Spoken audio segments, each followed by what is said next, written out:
Stop throwing away your cash. What no one tells you about balcony cabins. Hey fellow travelers, let's talk cruise cabins. Most people treat inside staterooms like they're cursed. No natural light, no ocean views. Some folks even compare them to trying to nap inside a floating closet. And yet, I keep booking them, over and over again. Here's why. After taking more than 30 cruises and saving thousands of dollars along the way, I've discovered something most people overlook. Interior cabins are seriously one of the smartest cruise hacks out there. Sure, they're not flashy. You won't wake up to a sunrise at sea. But those little rooms have helped me stretch my travel budget, go on more adventures, and honestly, enjoy my trips even more than when I splurged. So in this video, I'm sharing exactly why I continue to choose interior staterooms, even when I could easily afford something fancier. Plus, I'll break down a few unexpected perks most people have no clue about, including a balcony upgrade that completely backfired. Let's dive in. Reason number 1. The massive savings no one talks about. Let me break this down for you. On my most recent cruise through the Mediterranean, a balcony cabin was going for around $2,300. Meanwhile, an inside cabin in the same category? Just $1,400. That's a $900 difference. And no, it's not just a number on an invoice. That money turned into real upgrades to my experience. With those savings, I booked 3 top-tier excursions, grabbed the unlimited drink package, and still had enough left over to treat myself to a spa massage. While other passengers were sipping wine and gazing out from their balconies, I was literally floating in the hot springs of Santorini. And all of that, made possible by the money I didn't spend on a balcony. But here's the wildest part. That wasn't even my biggest win. For an Alaskan cruise I took, I tracked cabin prices using fare alerts for months. Then, just 2 weeks before we set sail, the price of my inside cabin dropped by $450. I sent one quick email to my travel agent, and just like that, I got onboard credit added to my account. No stress, just extra spending money. Here's what most people get wrong.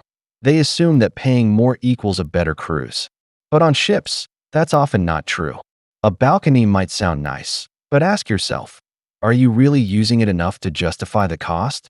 The reality is, you'll probably be out and about most of the day, lounging on the pool deck, exploring ports, or dining at restaurants. So here's my mindset. When I save money on the cabin, I'm not giving up anything. I'm investing in more vacations. No exaggeration, last year I took 2 full 7-day cruises for the price some people paid for one balcony room. The numbers don't lie. And if you're thinking, but I want to enjoy my room, I've got a challenge for you. Wear a watch. Actually track how many waking hours you spend in your cabin. I'd be willing to bet it's way less than you think. Reason number 2. Pure, undisturbed peace. This might catch you off guard, but interior cabins are surprisingly some of the quietest places you can find on a cruise ship. Yep, those same little rooms people write off as cramped and airless are actually secret sanctuaries of calm in the middle of all the onboard madness. I didn't believe it either, until I learned the hard way. On my 5th cruise, I decided to treat myself. I upgraded to a panoramic ocean view cabin that overlooked the ship's central atrium. It sounded like a dream. Floor-to-ceiling windows, constant views of the action. What could go wrong? Plenty. By nightfall, that central view turned into a front-row seat to chaos. The atrium transformed into a party zone, complete with booming music, echoing footsteps from the glass walkways, and late-night laughter that carried straight into my room. The walls might as well have been paper. I barely slept. Next cruise, I went straight back to my reliable interior cabin on Deck 8, nestled snugly between other staterooms with no public areas in sight. And the difference? Night and day. Without windows, there was zero outside noise. No one wandering past my door, no clubs nearby, no elevator traffic. Just silence. The kind of deep, uninterrupted quiet that lets you sleep in without even realizing it. Now I've got a method. I always choose an interior cabin on a mid-level deck, surrounded by passenger rooms on all sides. Nothing above or below except other sleepy travelers like me. Far from elevators, bars, or cruise service zones. It's basically the cruise ship equivalent of snagging that ideal hotel room far away from the elevator, but better. And here's the kicker. People shell out extra for balcony rooms to relax, only to end up kept awake by howling wind, crashing waves, or chatty neighbors next door. Meanwhile, I'm knocked out cold in my little dark cube, gently rocked to sleep like a baby in a cradle. On port-intensive cruises where you've got sunrise excursions and early departures, that kind of deep, restorative sleep isn't a luxury, it's essential. What good is an epic experience if you're too exhausted to enjoy it? Interior rooms quietly, pun intended, solve that problem, and most people never even realize it. Reason number 3, sleep's so good, it feels illegal. Here's one of the most underrated perks of interior cabins. The kind of deep, uninterrupted sleep you just can't get anywhere else on the ship. And no, it's not just my opinion. There's actually science behind it. When I booked my first balcony cabin, I was pumped. I couldn't wait to wake up to sweeping ocean views, sunrises over the sea, the whole cinematic experience. But what I didn't anticipate, being jolted awake at 5:45 a.m. every single morning by sunlight piercing through the curtains like a laser beam. It didn't matter how tightly I pulled them closed, the light still found a way in. I tried everything. Eye masks, towel hack blackout curtains, even layering beach towels over the windows. Nothing worked. My brain just refused to believe it was still sleep time with all that brightness flooding the room. By the time I hit lunchtime, I felt like I needed a nap every day. That all changed the moment I returned to an interior cabin.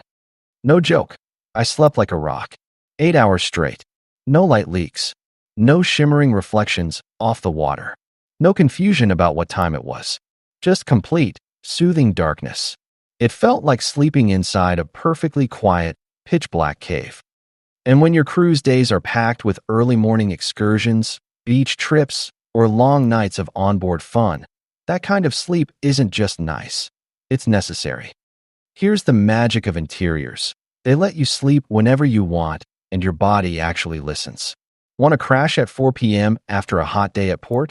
Your brain thinks it's the middle of the night. Need to sleep in after hitting the casino or karaoke bar until 2 a.m. No problem. No sunrise creeping in to ruin your rest. It's like you get to hit pause on the world outside. Total control over your biological clock. Compare that to balcony or ocean view cabins where the sun basically schedules your wake-up call, whether you like it or not. Or worse, those watery light reflections bouncing around the room and keeping you in a half-sleep all night. With interiors, none of that exists. It's just pure, uninterrupted rest. And let's be real, when you're shelling out thousands for a vacation, every hour of sleep you lose is like tossing money into the ocean. Interior cabins protect you from that kind of waste without you even thinking about it. Reason number 4, small space, genius design. I'll be honest, the first time I booked an interior cabin, I braced for disaster. I pictured myself bumping elbows trying to get dressed, tripping over my suitcase, and showering in a bathroom barely big enough to turn around in. But what I got honestly blew me away. Cruise lines have gotten really good at making tiny spaces feel shockingly livable. Like, better than my first apartment level smart. My go-to interior cabins on modern ships are loaded with clever storage solutions. Closets stretch all the way up to the ceiling, giving you room for every outfit. There's always space under the bed for full-size luggage. No need to shove bags in a corner. And somehow, they always sneak in little hidden touches, like a discreet shelf next to the mirror. The perfect home for your toothbrush, sunscreen, or skincare essentials. I even ran a little experiment on my last sailing. I tracked how much time I actually used my cabin each day. Between grabbing breakfast at 8 a.m., spending the day at sea or in port, and getting back after 11 p.m. to crash, I was only in that room for about 10 hours total for the entire week. So ask yourself, is it really worth paying double the price for space you barely use? Here's the thing. Cruise designers know how we actually travel. That's why modern interior cabins are so ridiculously well thought out. You'll find full-size beds, often queens, cleverly placed charging ports, and even small convertible sofas that make the most of every square inch. Honestly, it's like staying in one of those viral tiny home apartments you see online, where every surface serves multiple purposes. Need a spot for shoes, makeup, or snacks? Check. Strategic door hooks? You got it. Tilted bathroom shelves that somehow hold everything in place? Absolutely. Directional lighting that makes the room feel more spacious than it is? Yep, that too. So when someone shows you a photo of an interior cabin and says, "Ugh, it looks cramped," I challenge them to look closer. What they're really seeing is a space engineered down to the centimeter. It's not some budget closet on a boat. It's a marvel of design disguised as simplicity. And here's the kicker. Those bigger, pricier cabins? Most of that extra room is just empty floor space. More square meters to walk in circles, basically. Personally, I'd rather use that money to book another cruise or explore an extra destination. Because let's be honest, isn't experiencing more of the world what travel's all about? Reason number 5, the freedom to enjoy without the guilt. Here's something most people never bring up when talking about cruise cabins: the emotional baggage that can come with paying for something premium. When you drop $3,000 on a balcony or a suite, it's not just the room you're investing in. It's a sense of obligation that quietly sneaks in. Suddenly, everything becomes about getting your money's worth. You feel like you should be sipping coffee out there every morning, or staying in to soak up the view. That luxury you were so excited about, it starts to feel like an anchor. I've been there. On a Caribbean cruise, I got a pretty sweet deal on a suite upgrade. At first, it felt like hitting the jackpot. But pretty quickly, I noticed something weird. Every little decision started revolving around whether or not we were using the room enough to justify the price. Skip the live show or chill on the balcony. Buffet breakfast with friends or room service in the suite. We actually missed some amazing onboard experiences because we were caught in that we paid for it, so we better use it loop. But when I'm in an interior cabin, that pressure vanishes. There's no internal voice telling you to stay in and enjoy a view you paid a premium for. You use the cabin exactly how it's meant to be used. Sleep, shower, stash your stuff. And then you're out the door, free to explore the ship without guilt or second guessing. And that freedom? It's incredibly liberating. You can start your morning on deck with a panoramic ocean view, read a book in a cozy corner of the lounge, or watch the sunset from the front of the ship, all without thinking, "Shouldn't I be on my private balcony right now?" Interior rooms give you full permission to enjoy the ship on your terms. You're not chained to your cabin, trying to get your money's worth.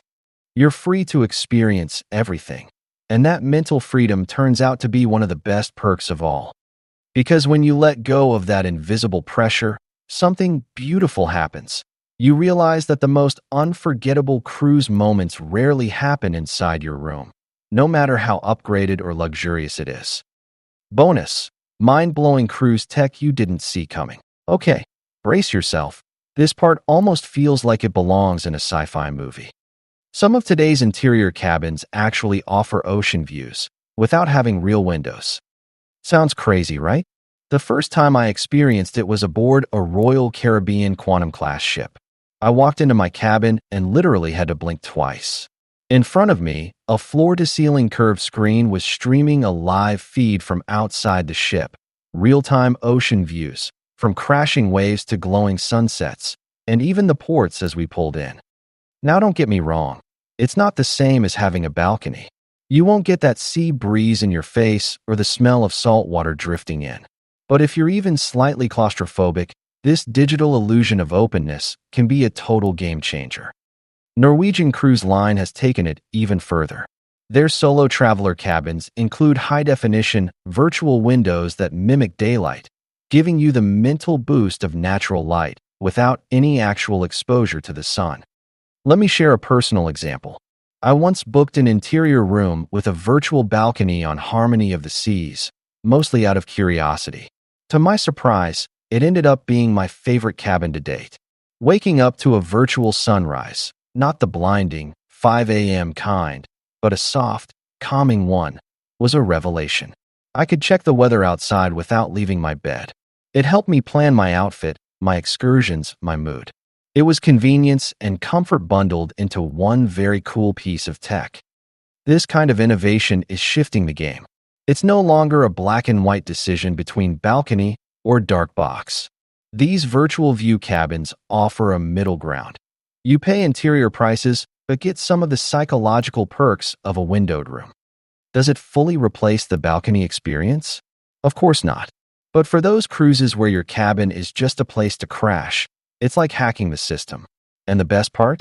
These high-tech interiors still cost significantly less than ocean view or balcony cabins. Now, to be fair, there are moments when an interior cabin might not cut it.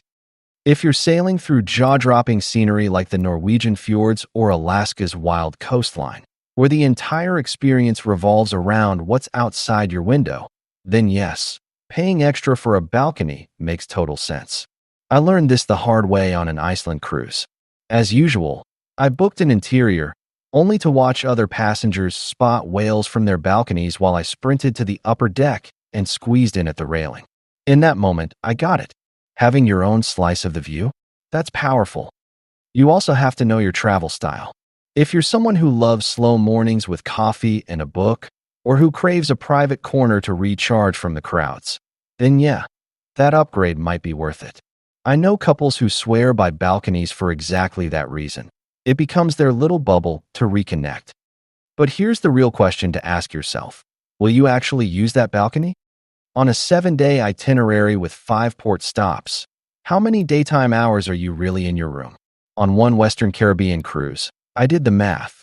The balcony would have cost me an extra $900, and based on my actual usage, that worked out to about $75 per hour. That's a pricey seat for staring at the ocean. This is where honesty comes in. If you're the kind of cruiser who lives at the pool, hits every shore excursion, and makes the most of every deck party, an interior cabin might be exactly what you need. But if you find joy in slow, quiet moments, soaking in the view in solitude, or just need a break from the crowds, then go ahead, make that upgrade your exception.